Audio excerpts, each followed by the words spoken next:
حضرت عمر رضی اللہ عنہم، جن کے پاک نام پر آج مسلمانوں کو فخر ہے، جن کے جوش ایمانی کی وجہ سے 1300 سال بعد بھی کافروں کے دل میں خوف رہتا ہے، اسلام لانے پر مسلمانوں کو تکلیف پہنچانے میں ماہر تھے، نبی کریم صلی اللہ علیہ وسلم کی قتل کے فراق میں رہتے تھے۔ ایک روز کفار نے مشورہ کی کمیٹی قائم کی گئی ہے جو محمد صلی اللہ علیہ وسلم کو قتل کرے۔ عمر نے کہا میں کروں گا۔ لوگوں نے کہا بے شک تم ہی کر سکتے ہو۔ عمر رضی اللہ عنہ تلوار لٹکائے ہوئے اٹھے اور چل دیے۔ اپنی فکر میں جا رہے تھے کہ صاحب نے ان سے پوچھا کہ اے عمر کس فکر میں جاتے ہو؟ کہنے لگے صلی اللہ علیہ وسلم کے قتل کو جاتا ہوں، نعوذ باللہ۔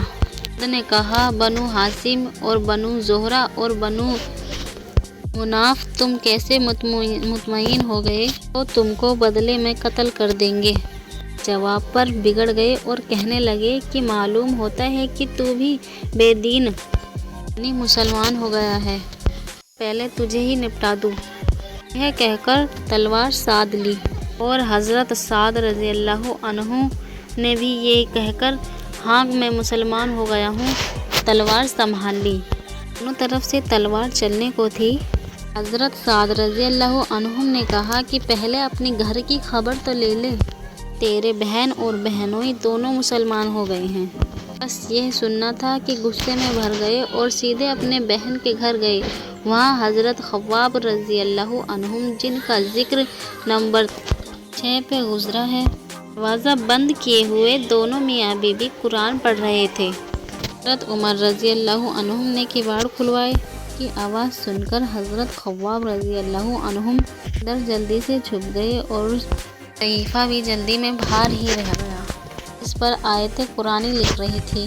شمشیرہ نے کباڑ کھولے۔ حضرت عمر رضی اللہ عنہ کے ہاتھ میں کوئی چیز تھی جس کو بہن کے سر میں مارا، جس سے سر سے خون بہنے لگا اور کہا کہ اپنی جان کی دشمن تو بھی بے دین ہو گئی۔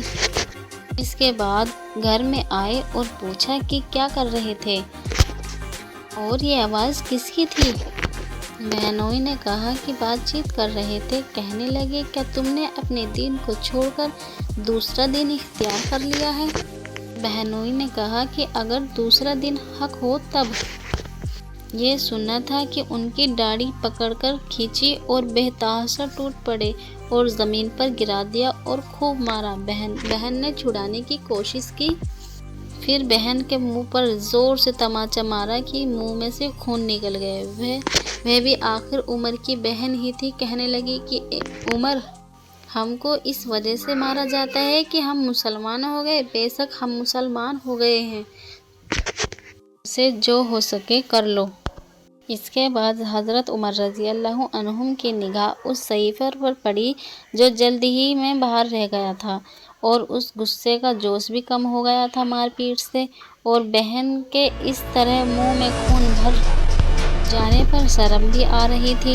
کہنے لگے کہ اچھا تمہیں مجھے دکھلاؤ یہ کیا ہے؟ بہن نے کہا کہ تو ناپاک ہے اور اس کو ناپاک ہاتھ نہیں لگا سکتے۔ چند کوشش کی مگر وہ بے وضو بے غسل دینے کو تیار نہیں ہوئی۔ حضرت عمر رضی اللہ عنہ نے غسل کیا اور اس کو لے کر پڑھا۔ اس میں سورہ طلح لکھی ہوئی تھی، اس پر جو پڑھنا شروع کیا۔ کچھ آیت پڑھی ہی تھی، ان کی حالت بدل گئی اور کہنے لگے اچھا مجھے محمد صلی اللہ علیہ وسلم کی خدمت میں لے چلو۔ یہ الفاظ سن کر حضرت خباب رضی اللہ عنہ اندر سے نکلے اور کہا کہ اے عمر کہ میں تمہیں خوشخبری دیتا ہوں کہ کل شب 5 صحابہ میں حضور اقدس صلی اللہ علیہ وسلم نے دعا مانگی تھی کہ یا اللہ عمر اور ابو جہل دونوں میں سے جو تمہیں زیادہ پسند ہو اسے اسلام قبولیت فرما دو۔ یہ دونوں نبوت کے مشہور ہیں۔ معلوم ہوتا ہے کہ محمد صلی اللہ علیہ وسلم کی دعا تمہارے حق میں قبول ہو گئی ہے۔ اس کے بعد حضور صلی اللہ علیہ وسلم کی خدمت میں حاضر ہوئے اور جمعہ کی صبح مسلمان ہو گئے۔ ان کا مسلمان ہونا تھا کہ کفار کے حوصلے پست ہونا شروع ہو گئے۔ مگر کافروں سے محمد صلی اللہ علیہ وسلم کو تکلیف پہنچتی رہی اور آئے دن ان میں بجائے کمی کے اضافہ ہوتا رہا۔